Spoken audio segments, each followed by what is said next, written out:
Lupa kun naman lang. মুখ্যমন্ত্ৰী মহিলা উদ্যমিতা অভিযানে উদ্যমিতাৰ ক্ষেত্ৰত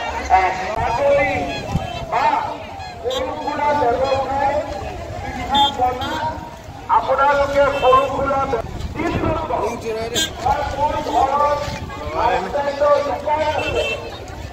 তাতে টকাটো লগাই দিম যাতে ঘৰৰ বিজনেছটো ভাল হয় মুৰ্গী কণী সৰু সুৰা দোকান এইখিনি কাম আমি কৰিব পাৰিম বুজি পালে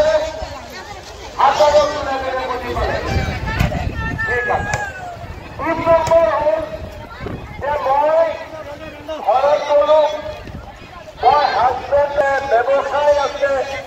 তাতে মই 10,000 টকা দিলো ঘৰৰ ভাল হ'ল তাতো আমাৰ কোনো আপত্তি নাই 1 বছৰ পিছত 1 সাল পৰে আমি আপোনালোকৰ ইয়াত আকৌ এই টকাটো কোনটো কামত লগালে যে মই ঘৰত দিলো নিজে ব্যৱসায় কৰিলো বা চকত দিলো যিসকলে এই টকাটো মই জোৰে হ'ব লাগে নে লাহে লাহে হ'ব লাগে লাহে লাহে হ'ব লাগে নে জোৰে হ'ব লাগে আমি আপোনালোকৰ ঘৰত ইনকুৱাৰী কৰিম যে টকাটো আমি যোনে 25,000 টকাটো ভাল কৰি ব্যৱহাৰ কৰিব তেওঁলোকক 50,000 টকা চৰকাৰে আপোনালোকক দিয়াৰ ব্যৱস্থা কৰিব আজি চৰকাৰ আৰু বেংকৰ পৰা আমি লাভ কৰিম এতিয়া আজি মহিলাসকলক আপোনালোকে দেখিছে যে মই যেতিয়া কৈছিলোঁ ৰাষ্ট্ৰপতি বাইদেউ কৰিবৰ কাৰণে আমি চেলমেনসকলৰ লগত জড়িত হৈ আছে 4 লাখ আমাৰ চেলমেন গ্ৰুপ আছে টাউন আৰু গাঁও মিলি আৰু 4 লাখ গ্ৰুপত আমাৰ 40 লাখ মহিলা ইয়াত জড়িত হৈ আছে 10,000 টকাকৈ মই যেতিয়া দিম মোক কিমান টকা লাগিব 25,000কৈ টকা দিম তেতিয়া মোক লাগিব 10,000 কোটি টকা আৰু যেতিয়া 20,000 কোটি টকা তাৰমানে 4,000 10,000 20,000 টোটেল এই আঁচনিটো হ'ল 34,000 কোটি টকা এটকা দুটকা নহয় আগতে অসমৰ মহিলাৰ কাৰণে কোনেও টকা পইচা খৰচ নকৰিছিল কোনেও মহিলাক আঁচনি দিছিল কংগ্ৰেছৰ দিনত আপোনালোকক মাতি আনি ভোটাৰ নেতা কেইটামান দিছিলে কিন্তু আজি অসমৰ মহিলা উদ্যমিতা পাইছে 17 ছেপ্টেম্বৰৰ পৰা অসমৰ 35 কোনে কোনে বিজেপি ভোট দিব হাত দাঙক মই লগতকৈ ভাৰত মাতা কি বলিয়া এতিয়া পুৰুষৰো আধা আৰু মহিলাৰো আধা গতিকে মহিলাক নুশুনাকৈ পুৰুষে 3টাতকৈ বেছি বাচ্চা জন্ম দিব নোৱাৰিব আধা আধা হ'ব লাগিব হ'বনে নাই মই ঠিক কৈছো নে নাই কাৰণ এই 3টা বাচ্চালৈকে হলে মই 2টা বুলি কোৱা নাই এটা কনসেশন দি দিছো ঠিক আছে যেহেতু 3টা বাচ্চা হলে আমি বাচ্চাক পঢ়াব পাৰিম আৰু নিজেও ব্যৱসায় কৰিব পাৰিম কিন্তু ঘৰত যদি 4টা 5টা 6টা 7টা 8টা বাচ্চা হৈ যায় বাচ্চাক চাওঁতেতো সময় যাব হয়নে নহয় সেই কাৰণে আমি এই মহিলা উদ্যমিতা আঁচনিত 10,000 25,000 50,000 টকা দিম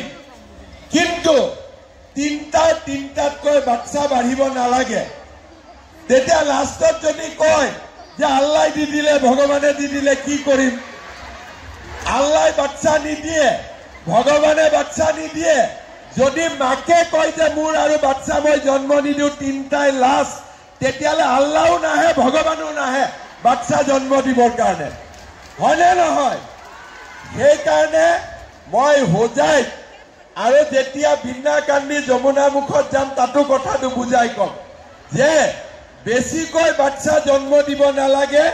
তিনটা আল্লাহ দিছে ভগৱানে দিছে তাক ভাল কৰি ৰাখি ডাক্তৰ ইঞ্জিনিয়াৰ কৰিব পাৰিলে স্কুলত মাষ্টৰ প্ৰফেসৰ কৰিব পাৰিলে আমাৰ কাম হৈ যায় মই ঠিকে কৈছো না নাই একদম ঠিক কথা কৈছো না নাই আৰু 2,000 কাৰণ দিম বুলি কৈছিলো কিন্তু পিছত 25,000 আকৌ বাঢ়াই লৈ নাযাব হ'ব গতিকে এই আঁচনিখন আপোনালোকে ভাল কৰি বুজি পাব যে প্ৰথমতে 10,000 পৰৱৰ্তীত 25,000 পৰৱৰ্তীত 50,000 লাখপতি বাইদেউ আমি হ'ব লাগিব আজি অসমত 40 লাখ মহিলাৰ 8 লাখ মহিলা সকলোৱে লাগিছে মই পুনৰ এবাৰ হোজাই মোৰ মাসকলক বাইদেউসকলক অনুৰোধ কৰিম যাতে এই 10,000 টকা ভাল কৰি খৰচ কৰে আৰু মই যেতিয়া আৰু আপোনালোকে ঘৰত হাজবেণ্ডকো মুখ্যমন্ত্ৰীয়ে দিব কৈছে কোনো আপত্তি নাই খালি 10,000 টকাটো ভাল কামত ব্যৱহাৰ হ'ব লাগে ইয়াক আমি এনেই খৰচ কৰি দিব নালাগে আজি হোজাই 10,000 টকা লাভ কৰিব তাৰ মানে কুইণ্টল কিমান টকা হ'ব টোটেল কিমান টকা আজি ইয়াতে 32 কোটি টকা আমাৰ হোজাই মহিলাসকলে একেলগে পাব তাৰ মানে চিন্তা কৰক এজনে 10,000 কিন্তু হোজাই বুলি 32 কোটি টকা আৰু অসম বুলি প্ৰায় 3,200 কোটি টকা আমি আপোনালোকৰ সভাপতিসকল বহি আছে সভাপতিসকলক লগে চেক খেলি দি দিব আৰু সভাপতিয়ে আজিয়ে এতিয়াই আপোনালোকৰ হাতত চেকখন দি দিব ঠিক আছে প্ৰথমতে ভিঅ'ত দিম তাৰপিছত আপোনালোকে যদি ফৰ্মত নামটো লিখোতে ভুল কৰিছিলে চেকটো ঘূৰে আহিব যদি